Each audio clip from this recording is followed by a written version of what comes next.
고민을 대신 결정해드립니다. 대신 결정하는 남자 대결남 사연입니다. 자, 오늘은 이제 재개발 물건을 보유하고 오피스텔에서 거주하면서 신혼집을 차릴 것이냐, 아니면은 재개발 물건을 매각하고 전세로 살 것이냐라는 주제인데, 사실 이게 이렇게 바뀝니다. 뭐냐면 이 결혼을 해야 될까요? 이 결혼 하지 말까요? 라는 주제로 봐도 될 것 같아서 좀 심각할 수 있는 내용인데 제가 한번 다뤄보도록 하겠습니다. 안녕하세요. 청주에 거주하고 있으면서 올해 결혼을 앞두고 있어서 신혼집에 대한 고민을 좀 하고 있는 부부입니다. 예비 부부죠. 예랑이와 시댁 예신과 친정 너무 뜻이 달라가지고 파혼 이야기까지 나오는 상황이라 어떤 선택이 더 현명한 방법일지 조언 부탁드립니다. 일반 분양전 멸실 이후 토지매매 조합원으로 등기 이전 청주 해가지고 지금 재개발되고 있는 물건 하나 가지고 계신 것 같습니다. 근데 이게 관리 처분인가가 끝났어요. 그래가지고 이제 착공 전입니다. 이제 부시고 거의 다 부셨습니다. 거의 다 부신 상태에서 조합원 동호수를 아직 뽑지 않은 상태. 그리고 이제 일반 분양은 이제 한 9월에서 10월이다. 얼마 안 남은 거죠. 그래서 총 한 3억 6천에다가 플러스 알파 조금 더 넣고 하면은 대충 한 4억 정도 잡는데, 돈은 그 정도 들어가는데 단점은 3년 정도 이제 앞으로 지어야 되니까 최소 한 3년 정도는 어디 오피스텔 같은 데서 살면서 풀옵션 있는 오피스텔에 살면서 이제 좀 버티기 들어가야 된다라는 거죠. 근데 장점은 조합은 확장비 이런 것들이 있다. 그리고 이제 내 집이 있다는 희망으로 버티면서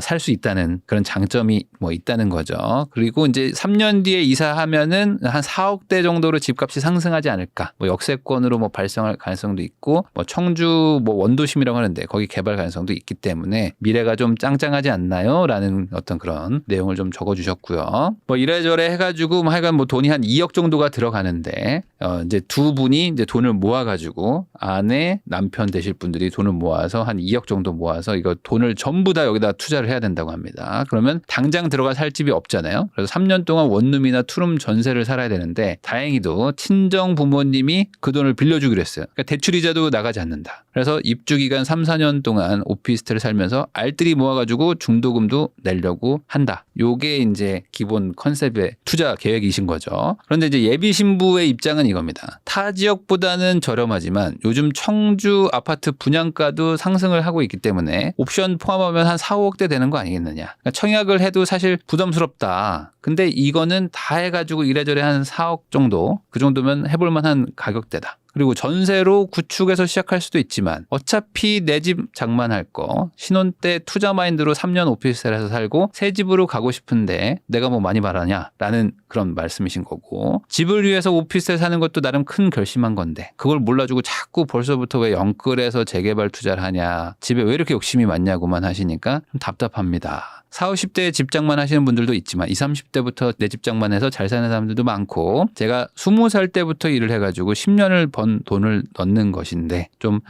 속상하네요. 이런 뜻입니다. 재개발한다고 시댁에 돈을 더 지원해달라는 것도 아닌데 반대만 하시니까 너무 힘이 듭니다. 그러니까 이렇게 재개발 투자를 한다고 했더니 이제 시댁 쪽에서 왜 이렇게 욕심을 내고 왜 이렇게 무리하냐라고 하면서 반대를 하셨다 이겁니다. 그래서 처음에는 둘이 합친 2억으로 전세를 가려고 했습니다. 근데 새집 전세는 택도 없죠. 집을 위해서는 이 재개발에 투자하는 게 빠른 지름길이라는 생각이 들었습니다. 이게 점점 더 확신이 생긴 거죠. 그리고 지금 당장 청약하려면 목돈이 있어야 되고, 된다 해도 대출 2억은 받아야 하니까 이자가 너무 부담일 것 같고, 목돈 모아서 하려면 4년 뒤나 청약이 가능할 텐데 그때 된다 해도 입주까지 또 4년 걸림. 몇 년 뒤엔 아기도 있을 테고 친구들이 육아하면서 적금 넣기도 힘들다는데 새집 중도금까지 힘들 것 같은 생각이 들었습니다. 그런데 신랑의 입장은 좀 다르겠죠. 신랑 입장은 모델하우스를 보다 보니까 부담스러운 청약 대신에 좀 조합이 좀 저렴하다고 느껴졌고요. 재개발 이 조합 물건 사는 게 처음에는 그래서 계약하자고 했는데 이거 둘이 전 재산 넣는 게 또 생각보다 좀 두렵기도 하고, 당연히 이제 처음 투자하는 거니까 아버지가 또 완강하게 반대를 하시니까 전세로 살자고 의견을 조금 냈습니다. 돈을 내가 열심히 모을 테니까 우리 구축 전세 살면서 청약해서 가면 안 되겠니? 나를 믿어줘 라고 말을 했지만 예비 신부가 너무 완강해가지고 예신의 뜻을 따르기로 했지만 마음에 들지는 않는 상황이라고 합니다. 하지만 아버지가 알게 되셨어요. 끝까지 반대를 하시니 정말 설득을 해도 안 되는 상황이고, 그럼 내가 가진 7천으로만, 그러니까 남편이 7천을 가지고 있었나 봐요. 그리고 이제 남편분, 그러니까 시댁 쪽에서 한 3천 지원해 주셔가지고 1억, 그리고 예비 신부가 1억 해서 2억이었습니다. 그래서 7천으로만 같이 할 수 있지만 가족 사이가 완전히 틀어져 버렸다. 그냥 이거 재개발 물건 팔고 다시 처음부터 시작하면 안 되겠니? 라는 게 입장이라는 거예요. 이후 시어머님은 알고 계셨지만 시아버지는 나중에 알게 되셔가지고 문제가 더 커졌습니다. 시댁의 걱정. 어머님은 아파트가 돈 된다고 청약을 하고 계시고요.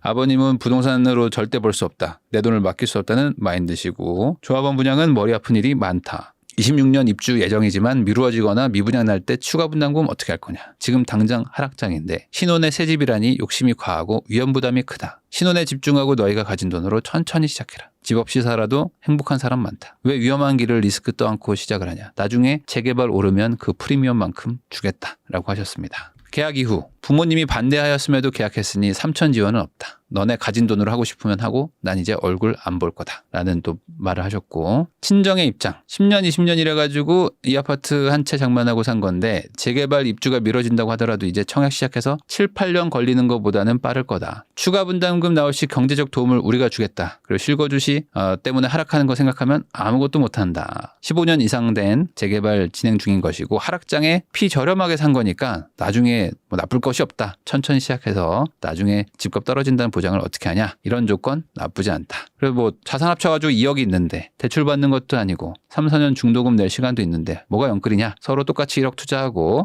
전세금 시댁에 손 벌리는 것도 아닌데 아이들이 집 한 채 해보겠다고 하는 건데 응원은 못 해줄 망정 반대만 하는지 속상하다라는 게 이 사연이었습니다. 그래서 지금 뭐 댓글들도 보면은 뭐 다들 뭐 의견이 좀 분분해요. 그래서 이제 저희가 커뮤니티에 올려봤더니 재개발 보유하고 오피스텔에 거주하라. 이게 잘한 선택이다라고 해서 한 70% 정도가 선택을 해주셨고, 아니다. 이거 정리하고 전세로 가서 다시 이제 새 출발을 해라라는 게 한 30% 정도였던 거였는데, 답은 마지막에 제가 답변을 하도록 하겠습니다. 제가 여기까지 읽으면 아마 이제 한쪽으로 좀 쏠릴 것 같아요. 왜냐면 이게 일방적인 약간 사연이거든요. 그러다 보니까 여러분들이 제가 읽은 것만 보고 아마 한쪽 편을 좀 들고 나머지 한쪽 편을 좀 원망하거나 조금 비난하실 수도 있을 것 같은데, 제가 답을 마지막에 하려는 이유를 끝까지 한번 들어보시고 그 다음에 판단하셔도 좋을 것 같습니다.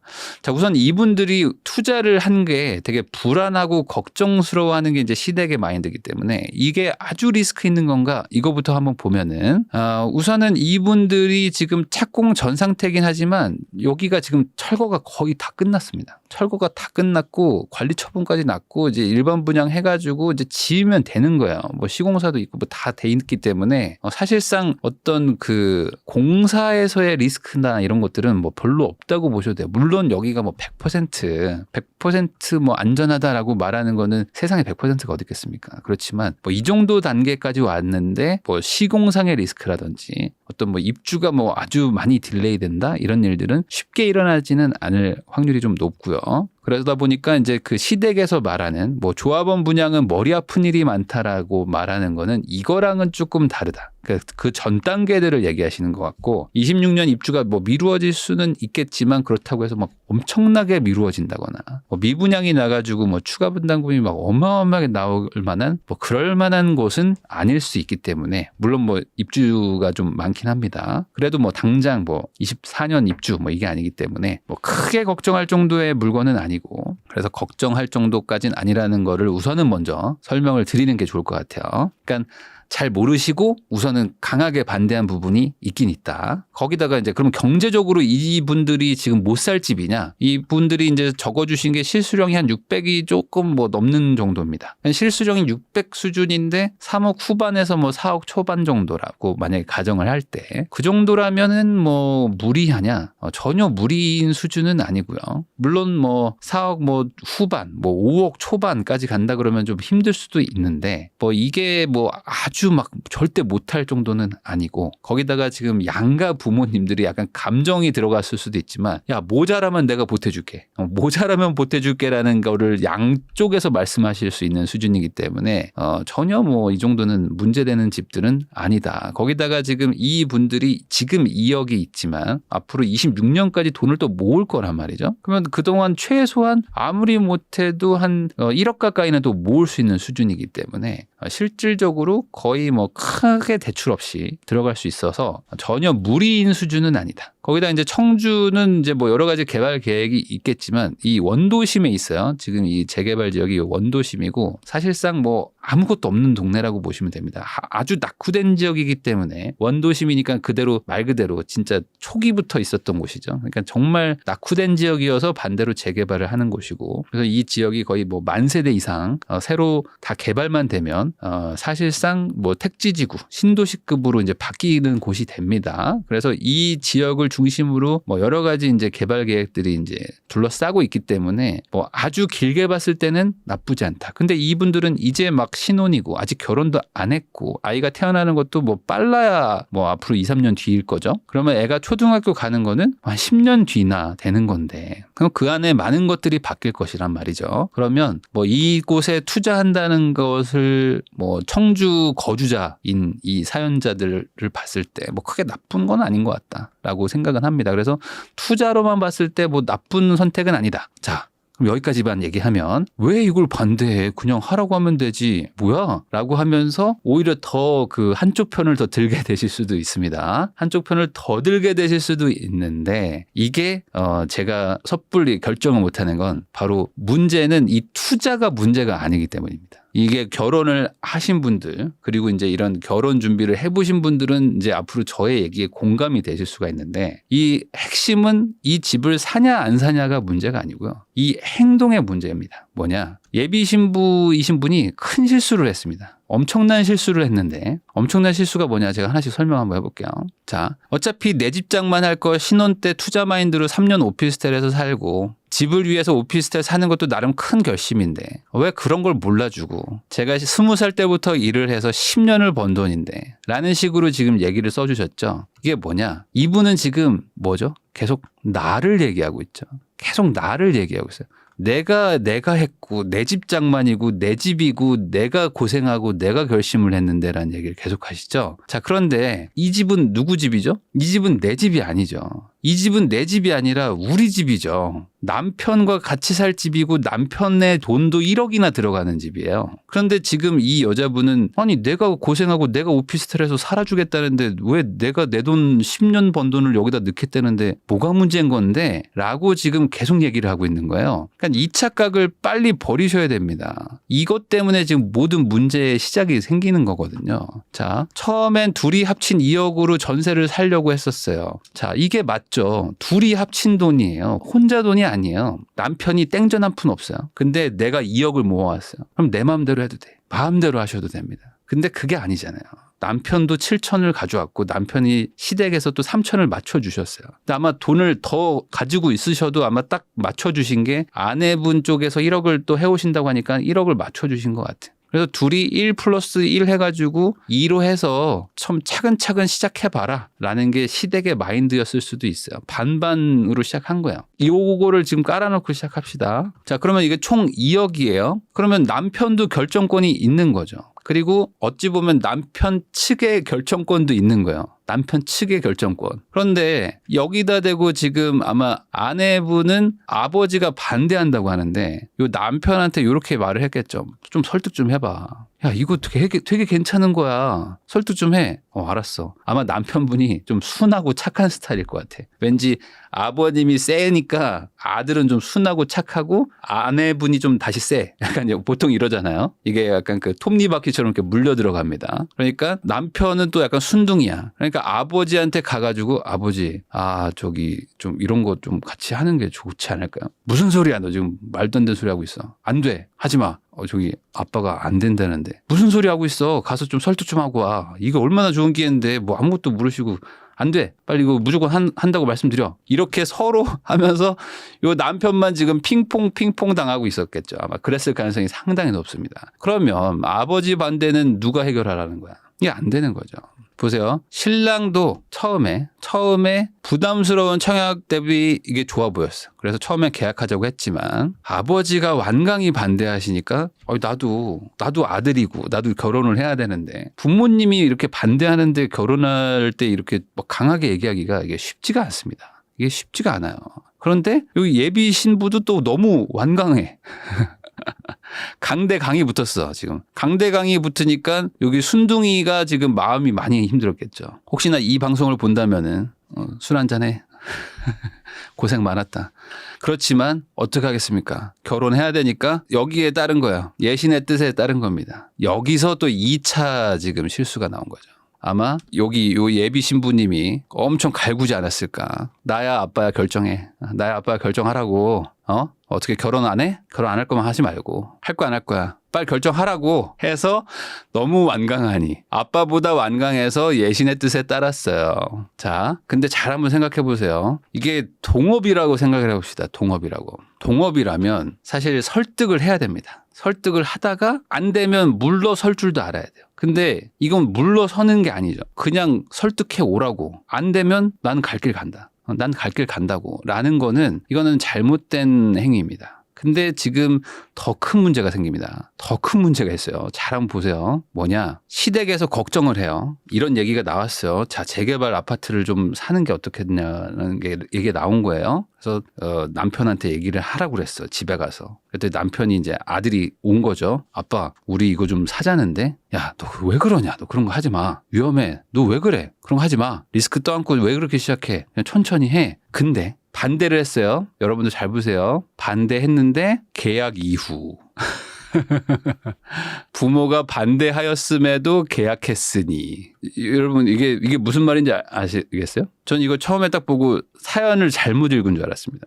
야, 이게 사실이라면 너무 무섭다. 자, 이게 뭐냐면 자, 시댁에서 반대를 했어요. 이거 하지 마라. 세아가 우리는 이거 좀 아닌 것 같다. 아무리 봐도 우리 영식이가 돈을 모으긴 했는데 앞으로 너네들이 너무 돈도 열심히 모아야 될 것 같고 고생도 할 것 같고 우리가 차라리 나중에 좀 금전적인 지원을 할 테니까 안 사면 안 되겠니? 알겠습니다. 저 계약할게요. 저 계약할게요 그냥. 그리고 그냥 계약 지르고 온 거야 그냥. 이 여자분은 그냥 계약을 질러버렸어 그냥. 근데 부모님이 더 빡치는 부분이 있어요. 뭔 줄 알아? 이 아들이 반대를 못하고 가서 계약을 하고 온 거죠. 계약을 따라가서 계약을 하고 온 거예요. 자, 그러면 이 부모님은 지금 어떤 느낌일까요? 이 정도 느낌 아닐까? 저도 아들이 있지만 저도 아들이 하나 있습니다. 근데 우리 아들을 내가 한 30년을 키웠어요. 30년 키웠는데 영식아 내가 너를 잘 알잖아. 근데 너 이거 선택하면 되게 고생스러울 것 같아. 내가 나중에 경제적으로 지원을 해줄 테니까 이거 영순이 잘 설득해가지고 그냥 우선 전세로 시작하고 나중에 내가 돈 지원해줄게. 가서 말 잘하고 와. 엄마 알았어. 내가 가서 잘 설득하고 올게. 하고 계약서를 들고 온 거야. 엄마, 영순이가 계약하자고 그래서 계약하고 왔는데 어떡하지? 이렇게 하고 온 거야. 그러면은 내가 아들 잘못 키웠다라는 생각이 강하게 들겠죠. 강하게 들게 될 겁니다. 반대를 하고 있는데 계약서를 쓰고 와? 자, 그럼 이게 어떻게 됐냐? 그러면 이제는 더 이상 돈 문제가 아니게 된 거죠. 이제는 더 이상 돈 문제가 아니게 된 겁니다. 이제는 집안 대 집안의 싸움이 되는 거고 이제는 더 이상 이거는 이제 집을 사내 마내가 아니고 이제는 이런 관계에서 이걸 어떻게 더 이상 유지를 해야 되는 거지? 이게 과연 맞는 결혼인가? 라는 걸로 이제 본질로 가는 거죠. 자, 그러면 이제 여자친구분도 이렇게 밀어붙여가지고 얻는 이득이 무엇인지를 한번 생각을 해봤어야 돼요. 왜 그러냐? 일반 분양가 4억대 집값 상승으로 예상된다고 했는데 예상이지 이거는 어떻게 될지는 사실 아무도 모르는 겁니다. 이게 뭐 중간에 입주 물량이 더 많아가지고 뭐 잠깐 뭐 하락할 수도 있는 거고 그리고 이게 시세가 막 쭉 올라가주면 좋은데 중간에 뭐 또 이렇게 한번 휘청했다가 올라가면 이 구간에서 못 버틸 수도 있거든요. 이 구간을 어떻게 등살을 이겨낼 건지 이런 것들도 사실 고민을 많이 해봐야 되는 거거든요. 거기다가 돈을 또 섞었기 때문에 이게 내 돈만 들어간 게 아니잖아요. 거기다가 아까 뭐 이자는 뭐 부모님이 지원해 줄 거기 때문에 공짜로 살 수 있어요라고 뭐 얘기도 했지만 그 전세금을 지원받는 아들의 입장도 생각을 해봐야 되는 것이고 그리고 그 전세금을 지원받아가지고 월세 겸 해서 사실상 이제 뭐 처가살이처럼 살게 되는 그런 아들을 둔 시댁의 마음도 입장을 한번 생각을 해봐야 돼요. 그냥 마음 편하게 2억짜리 전세 살면 되는데 왜 이렇게 며느리가 막 무리를 해가지고 이렇게까지 해서 뭔 이득을 보는 거지? 라고 이쪽 시댁은 계속 생각하는데 거기다가 이 시댁에서 그래서 이런 중재안을 냈습니다. 재개발이 돼가지고 만약에 오를 수도 있다. 오케이. 오르면 그 돈을 내가 주겠다고 했어요. 자, 그러면은 시댁에서는 할 만큼 한 거예요. 할 만큼 한 거죠. 너가 만약에 그걸로 1억을 벌 수도 있다. 오케이. 인정한다. 거기가 만약에 오를 수도 있겠지. 그러면 내가 그 1억을 줄게. 내가 1억 줄 테니까 우리 아들하고 그냥 전세를 얻어가지고 살아라. 그러면 안 되겠니? 우리 아들 속 편하게 그냥 살게 하면 안 되겠니? 라고까지 제안을 했는데 여기서 부모가 반대했음에도 계약하고 온 거야. 그러면 난 이제 얼굴 안 볼 거다 라고 나올 수도 있다는 거죠. 그래서 이게 자금의 50% 정도가 넣는 이 시댁 측에서 프리미엄까지 준다고 했는데 이 정도면은 나쁜 제안이 아니거든요. 근데 여기서 이제 예비 며느리라는 분이 이제 아들 돈 7천 포함해가지고 그냥 혼자 산 것도 아니고 집을 계약해서 왔다 그러면 이거는 이제 집안 대 집안의 자존심 싸움이 된 거라고 볼 수 있습니다. 그래서 얼굴 안 보고 살겠다라는 얘기가 나오지 않았을까. 왜냐면 이거 참을 수 있는 사람이 거의 없거든요. 그래서 이제 너네 가진 돈으로 하고 싶으면 하고 나는 이제 얼굴 안 보겠다라고 말한 것이다. 저는 객관적으로 이건 신부 측에서 잘못했다고 봅니다. 왜냐하면 이렇게까지 할 이유가 없어요. 이럴 이유가 없습니다. 이렇게 해서 무슨 이득이 있는가. 이 신랑의 입장을 좀 헤아린다면 아버지가 이렇게 완강히 반대하는데 부모님이 좋다고 하는 상태에서 결혼을 해도 힘들고 그리고 이렇게 완강히 반대하는 상황인 거를 이 아들이 누구보다도 부모님의 성격을 잘 아는데 이 예비 며느리가 될 내 와이프가 앞으로 고생길이 열린다는 것도 아는데 이 예비 신부가 너무 완강하게 구니까 어쩔 수 없이 따르기는 하지만 이 상황이 너무 불편할 거 아니잖아요. 이 상황이 너무 불편하잖아요. 그러면 이 예비 신부분도 물론 내 집 마련도 좋지만 이게 돈을 벌기 위해서 집을 사는 건지 아니면 이게 결혼을 하자고 이 남편분과 이 아내와 결혼을 하고 행복하게 살려고 집을 사는 건지 이거 따져봐야 된다. 거기다가 지금 이 처가 쪽도 보면 아이들이 집 한 채 해보겠다고 하는 건데 응원은 못 해줄 망정 왜 자꾸 반대만 하는지 속상하다라고 말씀을 하시는데 자, 요걸 보고 제가 느꼈습니다. 뭐냐? 요 아들, 딸 혹시 요 영상 보시면 꼭 제 말 잘 들으세요. 중간에서 말 전달 잘해. 너희 둘이 지금 말을 전달을 잘못하고 있어. 그래가지고 너희들 때문에 지금 집안 싸움이 나는 거니까 중간에 말 전달 잘하세요. 대부분 지금 이 결혼 준비하는 단계에서 이 아들, 딸들이 혼나기 싫거나 아니면은 뭔가 괜히 본인의 그 잘못을 이게 밝혀지는 게 싫어가지고 말을 잘못 전합니다. 그래서 아마 저기 지금 보니까 말을 지금 대충 전하거나 뭐 이게 없는 얘기를 막 하고 있는 것 같아요. 그러니까 지금 상대방을 지금 오해하고 있어요. 서로 오해하고 있는 거야. 그러니까 지금 이쪽 시댁 쪽도 지금 너무 화가 나 있는 거고 저쪽 그 처갓집도 지금 너무 화가 나 있는 거야. 둘 다 지금 상종 못할 사람처럼 돼 있는 거야. 그게 지금 문제입니다. 아니 아들이 결혼한다는데 반대할 수도 있고 뭐 반대가 잘못하는 것도 아닌 거고 또 딸이 결혼을 한다고 하는데 뭐 지원해 줄 수도 있고 이런 게 나쁜 게 아니거든요. 그러니까 중요한 건 설득과 협의를 하는 거고 그리고 중요한 건 이 두 명이서 행복하게 시작하면서 다 같이 박수 쳐주면서 시작하는 게 중요한 건데 이거 뭐 몇 천만 원 프리미엄 번에 만에 이걸로 시작한 돈벌이로 해보려고 했던 이 재개발 투자를 가지고 이 뭐 파혼을 한 해 만에 했던 게 이 둘의 잘못이다라는 겁니다. 그럼 해결책은 무엇인가? 저의 해결책입니다. 개인적인 사견입니다. 만약에 꼭 결혼하고 싶다. 아마 꼭 결혼하고 싶으시니까 저한테 사연을 보내셨겠죠? 그러면 결자 해지가 중요합니다. 자기가 저지른 일은 자기가 해결을 해야 된다. 내가 계약서를 쓰고 왔기 때문에 내가 해결을 해야 됩니다. 자, 저는 상견례 자리를 다시 한번 만들어야 된다고 생각합니다. 이 범죄와의 전쟁 보셨습니까? 이 모든 거는 다 명분이 필요합니다. 명분이 없다 아닙니까 지금. 이 시댁 아버님이 이 판에 나오셔가지고 뭔가를 정리를 해야 되는데 정리를 할 명분을 주셔야 됩니다. 그래서 상견례 자리를 다시 만들어서 저는 육자 대면을 해야 된다고 봅니다. 여기서 또 지금 전달하기 시작하면은 저 순둥이 신랑하고 이 강한 이 뭔가 이 대나무 같은 이 예비 신부가 서로 또 말을 전달 잘못할 것 같아가지고 상견례 자리를 좀 만드시고 그리고 이제 결정권을 이 시댁한테 좀 주는 쪽으로 해가지고 자리 만드는 게 좋을 것 같습니다. 그리고 사전에 좀 깔아야 됩니다. 마음이 좀 급해서 그랬다. 그리고 내가 좀 너무 좀 마음이 다급하다 보니까 뭔가 이게 돈 계산도 좀 너무 잘 못했고 그러다 보니 부득이하게 좀 결례를 범했다. 그럼에도 불구하고 잘해보고 싶고 그리고 지금 이 영식이와 미래를 설계하고 싶기 때문에 내가 시부모님이 하라는 대로 하겠다라고 명분을 주셔야 됩니다. 그래서 결론적으로는 하라는 대로 하겠다고 전권을 위임하라. 그러면 답이 보일 것이다. 죽으러 가면 살 것이고 살러 가면 죽을 것이다. 라는 말 있지 않습니까? 그래서 양측이 모두 결혼의 뜻이 있다면 이 6인의 이 모임, 이 6인 모임에서 서로 한 수씩 양보하지 않을까. 저는 뭐 개인적으로 그렇게 생각합니다. 이 모든 정권을 또 드리면 또 반대로 이 시댁에서 받았을 때 무조건 다 물러라 라고는 또 못할 것이고, 그러면 이렇게까지 된 거 나도 조금 양보하겠다. 다만 다음에 이런 일은 있으면 안 된다 라고 딱 엄포를 놓는 정도에서 훈훈한 마무리가 되지 않을까 저는 개인적으로 생각을 합니다. 근데 여기서 또 뭐 이게 돈이 얼마가 되고요, 뭐 나중에 뭐 이걸 뭐 청약하는 거 대비 뭐 이게 더 싸고요, 뭐 그딴 소리 할 거면은 하지 마라. 그리고 말을 전달할 거면 하지 마라. 6명이 만나서 얘기하는 게 가장 좋습니다. 근데 만약에 결혼할 생각이 없다면 그럼 뭘 고민합니까? 그냥 금전 정리하면 되는 거죠. 괜히 지금 꼬여 있기 때문에 이거 오히려 더 금전 정리하기가 더 불편할 수가 있으니까.